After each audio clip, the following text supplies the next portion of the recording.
Our lead tonight is Operation Kaveri, a rescue operation launched by the government of India to bring Indians to safety. Thousands of them are caught in the Sudan conflict. We've been telling you about this fighting and what's been happening there. Now, India is pulling out its nationals. Yesterday, 500 Indians were rescued, and in the days ahead, more will be returning home. There's a ceasefire in place now. It was brokered by the United States, and the United Nations is monitoring the situation. I am in constant contact with the parties to the conflict, and I've called on them to de-escalate tensions and to return to the negotiating table. We will continue our efforts with our partners to secure a permanent halt to the fighting as soon as possible.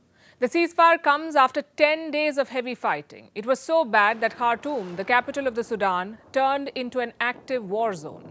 Quick primer. The Sudan is a country in Northeast Africa, one of the largest on the continent, also one of the poorest in the world. It's a predominantly Muslim country and it has been caught in conflict. In 2021, there was a coup in the Sudan. The generals began running the country and now they're fighting for power and control. On one side is General Abdel Fattah al-Burhan. He leads the Sudanese army. He's also the de facto president. On the other side is General Mohammad Hamdan Dagalo. He heads a paramilitary force called the RSF, the Rapid Support Force, RSF. Now, the RSF has close to 100,000 members. The debate is over who controls them and essentially who leads the country. And these two generals were once friends and allies. Together, they toppled a dictator just 2 years ago, and now they're fighting each other for power. The clashes began on the 15th of April. More than 400 people have been killed so far. At least one of them is said to be an Indian. There have been multiple attempts to stop the fighting. This is the fourth ceasefire announcement. The previous three in the last 10 days, were unsuccessful. What about this one? For the moment it's holding. They've declared a 72-hour-long truce. It's a narrow window to carry out evacuations, and it's a tricky and dangerous setting. New Delhi is attempting a daring rescue of Indians. How many of them are there? Close to 3,000 Indians are said to be in the Sudan. They're stranded across the country, and India is using all possible channels to rescue them. In the initial days, India relied on allies. Saudi Arabia and France pulled out some Indian nationals. We told you about this yesterday too. Saudi Arabia rescued 3 Indians. France rescued another 5. But many more remain stuck. So India has now deployed its own assets to get them out. This week, India moved 2 military aircraft and 1 naval ship for the operation. The ship, called INS Sumeda, is docked at Port Sudan. Port Sudan is some 850 kilometers from the capital, Khartoum, and the capital is the current battleground. It's also where most people are stranded. The plan is to get Indian nationals to Port Sudan, to get them to board the ship, and to bring them home. Here's what Prime Minister Modi said about the operation. Sudan में गृह युद्ध के कारण हमारे अनेकों देशवासी फंसे हैं। हमने ऑपरेशन कावेरी का अभियान शुरू किया है और वहां से हमारे लोगों को सुरक्षित लाने का काम प्रारंभ हो चुका है और उसकी निगरानी के लिए हमारी केरल की ही संतान और मेरी सरकार के मंत्री मुरलीधरन जी को मैं उसकी निगरानी के लिए वहां भेज रहा हूं ताकि ऑपरेशन कावेरी बहुत तेज गति से हम सफलतापूर्वक पूर्ण करें। Why call it Operation Kaveri? Well, Kaveri is an Indian river. It flows through 2 southern states, Karnataka and Tamil Nadu. And it so happens that a lot of the Indians stuck in the Sudan belong to the state of Karnataka, hence the name Operation Kaveri. Apparently, the Prime Minister himself chose this name. And this is not the first time that India has named a rescue mission after a river. Last year, remember, when the war in Ukraine began, India launched Operation Ganga. Ganga, as you would know, is another major Indian river, and the rescue operation from Ukraine was named after it. But this time, there's a political debate over the name and the operation itself. The state of Karnataka is going to the polls next month. It's a high-stakes battle between the ruling BJP and the opposition Congress party. Now, critics say the government is politicizing the rescue effort and that the name Kaveri is aimed at attracting voters in Karnataka. The government, on its part, has slammed the attempt to play politics on a rescue mission. Now, we don't want to dwell on the politics, so we leave it at that. Let's instead focus on another aspect of this story. What were all these people doing in the Sudan? Why were some 3,000 Indians there in the first place? A lot of you may not be aware of this, but India-Sudan connection dates back some 150 years. Some members of the Indian community have lived in the Sudan for decades. The first Indian to visit the Sudan was said to be a Gujarati, a trader who traveled to Sudan from Aden in the year 1856. Once there, he got his friends and family to join him. The community grew. Today, it has some 1,200 Indians. They live there. Then there were those who went to work. Some 2,500 to 3,000 Indian citizens work in different sectors of the Sudanese economy. Some are employed with local UN missions. And India itself has had deep interest in West Africa. In the 1950s, India helped the Sudan organize its first general elections. India's election commission was involved in the effort. And that's not all. Indian engineers helped in setting up the local railway network, also the sugar factories. Experts say India also played an important role in the birth of South Sudan. It's a separate country. It was created more than a decade back, and its creation ended a civil war that had dragged for almost 50 years. India was one of the first countries to open a consulate in South Sudan. In the year 2011, India recognized the government of South Sudan. In 2016, India carried out a similar rescue mission there. Clashes had broken out in South Sudan, and India rescued its citizens from there. So this is not new territory for India or for Indians. They remain engaged in the region largely because of the oil reserves in the Sudan. Indian companies hold stakes across energy assets and blocks. So any conflict in the Sudan impacts India in more ways than one. The immediate priority, of course, is to bring Indians to safety, but India should not hesitate in stepping up, in engaging with all its partners and ensuring that the ceasefire leads to a permanent truce.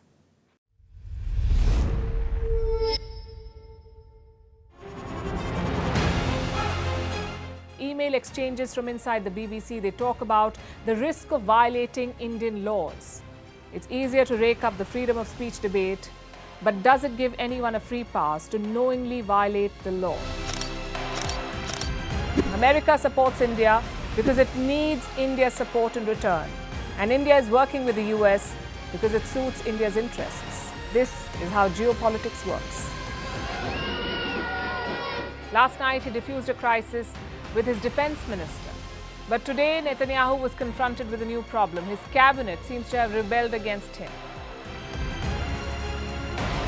The UK is looking at the Indian subcontinent to fill its coffers. That India seems to be negotiating from a position of power, like a partner and not a former colony.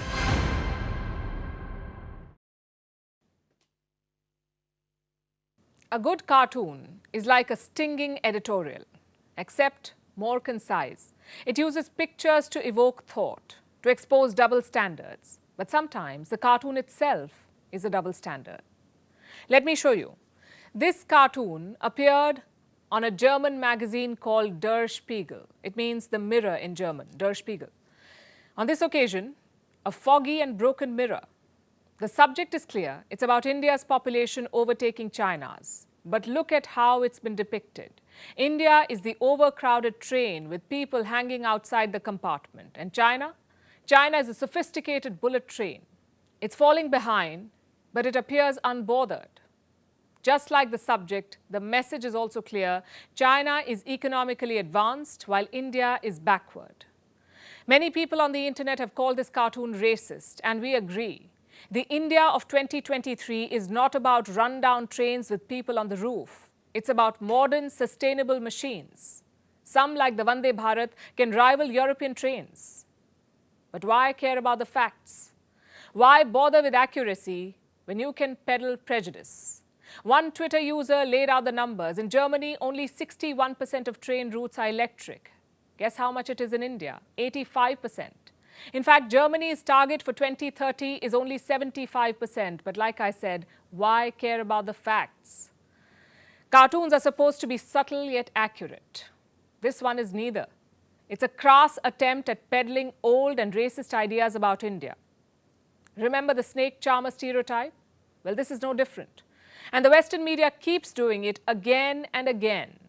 Let me show you another cartoon from 2014. It's from a repeat offender, the New York Times. This was around the time India had completed its mission to Mars. Look at how the NYT depicted it. A man with a cow knocking on a door. Inside the building, It says Elite Space Club. That cartoon also triggered a lot of outrage. The New York Times ended up apologizing, but what's the point? Years later, Western attitude has not changed. It was a man with a cow in 2014. It's an overcrowded train today. The fact is, such stereotypes attract eyeballs. They showcase India as some exotic basket case. And that's one part of the problem. The second part is this. These cartoons reflect a denial of sorts. The West simply cannot accept India's growth story. How can a former colony with 1.4 billion people do what Britain or Germany does? And that too with hostile neighbors. That too without Western help. How can India do it? The idea is unacceptable for Western journalists and publishers. Hence these cartoons. India's Union Minister Rajiv Chandrasekhar has reacted sharply to this depiction. He said it's not wise to bet against India. He's also said that India's economy would soon be bigger than Germany's. Now, I know what some people will say. Why bother responding to such cartoons? Why not ignore them altogether? Well, I'll tell you why. Because this is how perceptions build. Imagine you're an ordinary German sitting in Berlin or Munich. You see this cartoon. What's your first thought? That China is some tech wonderland, while India is a poor country with crumbling infrastructure. Do you see the problem here? You expect this sort of propaganda from China's state media, in fact, even from the Chinese government. Last week, they were asked about India overtaking China's population. Do you know what the reply was? It's about quality, not quantity, they said. If you could convert those words into a cartoon, it would look like this one, the same one that Der Spiegel published. You see, China is working overtime to change the narrative around this news. They have two objectives here. One is to hide their own demographic slowdown, their aging population. The second is to discredit India's rise. And unfortunately, the West has fallen for it. Let's face it, this is not just about India versus China. It's about two different approaches to economic development and growth. India represents democracy. It shows that democracy may be slow, but it can deliver. China, meanwhile, represents autocracy. It sacrifices its freedom for growth. The question is, which one would you prefer? I know what the 2 million Uyghurs in China's labor camps will say. I also know what 7 million Tibetans will say, and the ethnic Mongols and the ethnic Kazakhs. China's growth is built on the grave of freedoms and human rights. Is that the sort of growth Western magazines want to applaud? And if so, it's their editorial call, but at least represent the truth about India. Don't peddle racism to sell your copies. For our next story, let's talk about romance. It's delightful, something worth savoring. We did a quick Google search on romantic quotes, and here's what came up. You complete me. I wish I knew how to quit you. You don't get to choose if you get hurt in this world, but you do have a say in who hurts you. Now, we can say these lines to someone we love, but do you know what else makes us feel this way? French fries. Seriously, for most of us, they're truly the love of our life. They lift our mood when we're feeling down. They make us happy, and they make our happy moments happier. But this love, too, is not without its problems. A new study says we are in a toxic relationship with fries. They're giving us anxiety and depression. Does this red flag call for a breakup? Our next report explores.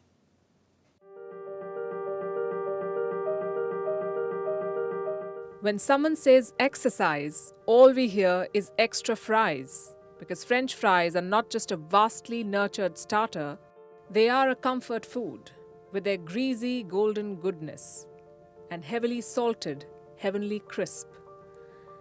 They're so well loved that they have their own day, July the 13th. Americans eat 30 billion pounds of fries each year, and they are the national dish of Belgium. But hey, maybe it's time to put them down and walk away slowly, because this comfort food may be out to get us. A new study is out. It links fries with something particularly frightening. Pardon the pun. French fries may be bad for our mental health, it says. Research says fried food is linked to depression and anxiety. In terms of data, it increases the risk of anxiety by 12% and the risk of depression by 7%. This is especially true for fried potato, like French fries. But take this study with a pinch of salt. It's only in the preliminary stage, and its causality is in question. For example, are fried foods driving anxiety and depression, or do people with symptoms of mental health issues turn to fried food? The study has not answered this question yet. And this is not the first time research has pointed to the health downsides of French fries. Another study came out in 2017. It said French fries increase the risk of death. But this again was an association, and the internet was up in arms about it, deeply hurt that someone had dared raise a finger at their beloved fries. That being said, it's not a surprise that fried food is not good for us. Reaching this conclusion is not rocket science. For the sake of an example, let's stick with fries. They're made of potatoes, which are vegetables, sure, but they do not rank well on the health scale. Experts call them starch bombs. If you take a potato, remove its skin, cut it, and deep fry it in oil, then add salt, spices, and cheese, the situation becomes much worse, giving them high levels of trans fat and sodium. But apart from this, something else is just as obvious. Eating well is important for mental health. Studies say unhealthy food leads to fatigue and even impairs decision-making. Depending on the frequency of consumption, it may cause stress and depression. Junk food is processed and high in sugar. This leads to inflammation of the body and brain. This can contribute to mood disorders, so it helps to consume it lesser, especially as mental health issues are on the rise worldwide. About 5% people suffer from depression, more than 4% live with anxiety. So is it time to completely give up on fried food? Well, experts say not really. Sometimes eating unhealthy food boosts our mood. So when we do eat it, portion control is key. A well-balanced diet is important, and elimination is not the only option.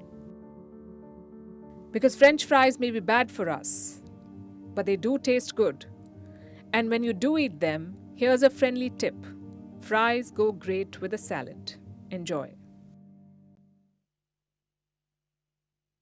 Now let's turn our attention to Europe. It braved a particularly dry summer last year, and Spain was hit hard. Now its drought has prolonged, and the lack of rain in Spain is causing culinary pain. After all, it's the largest olive oil producer. Spain produces half of the world's olive oil, but now it is witnessing lower crop yields. So there's a slump in oil production, and prices of olive oil have been pushed to record levels. They've surged almost 60% since last June. Can the production rebound this year? Here's a report. Europe suffered a blistering summer last year. This caused a severe drought, the continent's worst in 500 years. 2022 was the second warmest year on record, the warmest summer on record. We saw prolonged and extensive heat waves and also prolonged and extensive drought over much of the continent. The drought ravaged crops across Europe, including corn in Romania, beans in Belgium, rice in Italy, and garlic in France. But among the hardest hit were the olives in Spain, because Spain suffered a massive drought, heat waves, and wildfires. Conditions are as bad as they can be. There are droughts and a lot of wind, which is even worse because it doesn't let you control the fire. We had never imagined that something like this could happen. I had heard about other wildfires, but this is amazing. I'm really anguished. Now, 4 months into the new year, Spain's problems are far from over. It's still struggling with the prolonged drought, and the crop yield continues to deplete. Production of the green gold is in danger. This is deeply problematic. Spain is the largest producer of olive oil in the world, responsible for half of the world's production. But now this production has halved in the last 12 months. It's now 780,000 tons.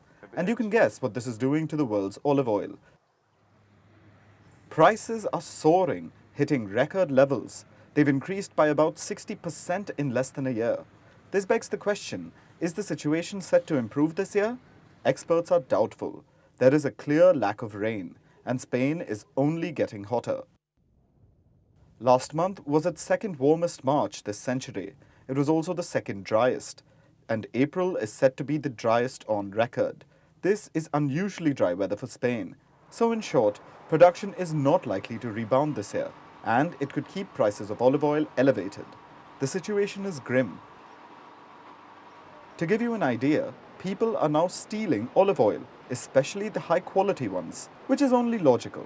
If you're going to steal something, you may as well get the good stuff. Last month, the Spanish police seized 6,000 litres of stolen olive oil and 17,500 kgs of stolen olives. 16 people were arrested.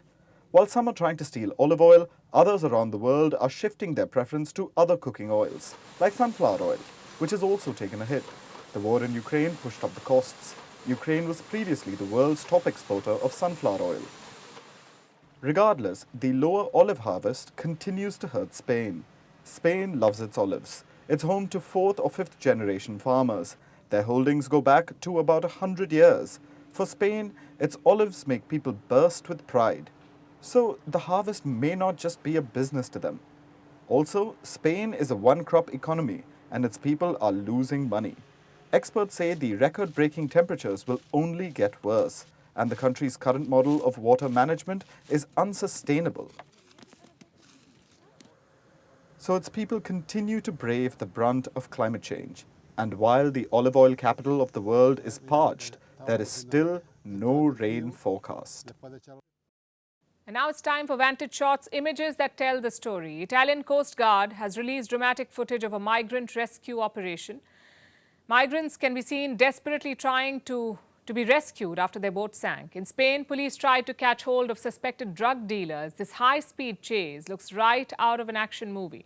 In Peru, a 1,000-year-old mummy has been found. It has some skin and hair intact. Scientists believe it was an adolescent. A movie theater in the US had an unanticipated visitor, a moose. It helped itself to some popcorn and casually left.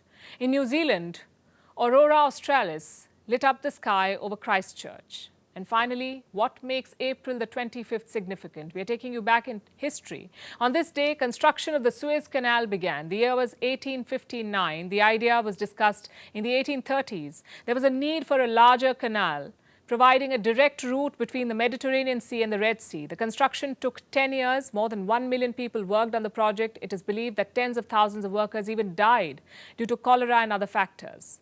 The project was 4 years behind schedule. It was finally completed in 1869. This man-made waterway cuts through Egypt and is very important to world trade, so much so that world powers have fought over it. Today, it is one of the world's busiest maritime trade routes. We're leaving you with this. Thanks for watching. We'll see you tomorrow.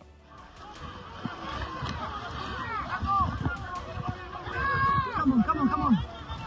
Give me your hand. Okay, keep on, okay?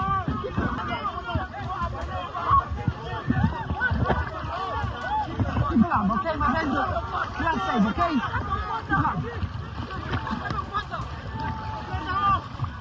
Come on!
The US and Russia are dangerously close to an armed conflict.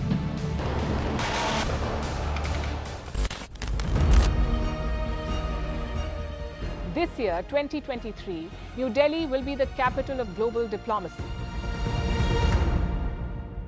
For a country as diverse as ours, with 88% of the population illiterate, it was a very big deal to write a constitution, and that too, the world's largest. Meanwhile, if we may, here's a Republic Day gift from India for the BBC. A list of suggestions for the BBC for their upcoming documentaries. Number 1, the Kohinoor and the colonial loot. Number 2, an outdated monarchy and unhealthy obsession with the royals. Number 3, racism in 2023. We're waiting.